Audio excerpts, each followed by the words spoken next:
Hello, this is Heather from Twist My Stitch. Thank you for joining me for this tutorial of the best magic circle ever. Once you try this method, you won't go back. So let's get to it. Okay, so here I'm going to be showing you the best magic circle ever. You're going to start with your tail end on your dominant hand. So your working yarn always feeds through your non-dominant hand. So we're going to take about 6 to 8 inches in length of yarn here, and I'm going to wrap it simply around 2 fingers 2 times. And then I'll just grab it with the 3rd finger. It looks like I have 3 wraps around this yarn, but I only have 2 around my fingers.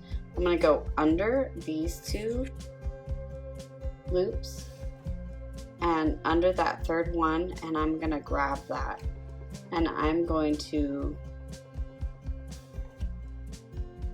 grab the other yarn and do a chain 1. This chain 1 does not count, so this basically just secures your magic circle. So this does not count as any chains. So if your pattern says do a chain 3, just for instance, if it says to do a chain 3, you don't count this first one. So then you would start your chain 3 here. I'm working a double crochet in which I do not count my chain as my stitch. So I'm just going to do a chain 2, and I'm going to work 12 double crochet into the center of that magic circle. I love this double magic circle because it makes such a nice tight circle in the center that it will never come loose. Okay, so here we go. I'm going to show you at this point. I've got a few stitches here. I'm going to continue on until I have 12 double crochet into the center of this magic circle. At this point, I have worked 12 double crochet into my center of my magic circle. However, I did not count my chain 2. So at this point, I'm going to take and I'm going to tug on my tail end. And you can see this piece is starting to collapse within here.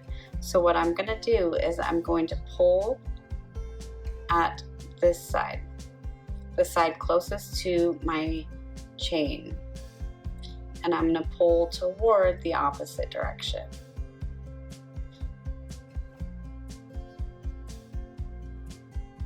Go ahead and just drop that hook. So again, I'm pulling this piece that's coming from here and into the other side. So you will see that I am collapsing down the center of this magic circle.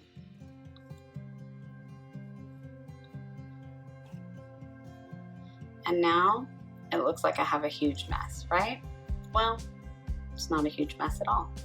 So that tail that we started with, we're going to just tug on that, and it's going to pull this loop that we created in. And then you continue tugging once that loop is gone, and it creates a nice tight circle there. Let's give it a nice good tug.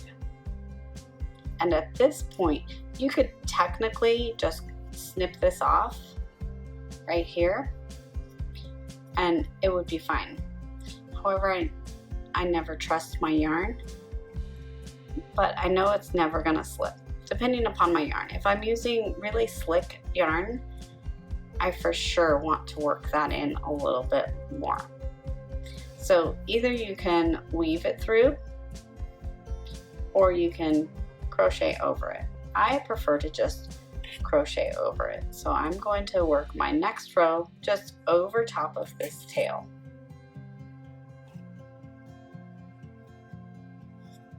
So I'm going to work a slip stitch and then just double crochet into each stitch, or as your pattern indicates. So there's my slip stitch. Since my chain 2 does not count as a stitch, I'm going to pull that slip stitch down nice and tight and chain 2 and crochet right into that same stitch, doing 2 single crochet into that stitch. I'm going to continue working 2 double crochet into every stitch around.